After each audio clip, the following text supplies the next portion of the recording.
अलक्ष लक्ष लक्ष पाप लक्ष सार सायुधम ततस्तु जीव जंतु तंतु भुक्ति मुक्तिदायकम्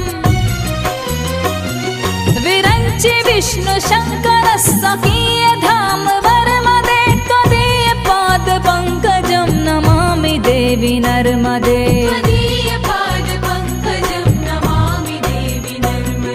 नमामि देवी नर्मदे।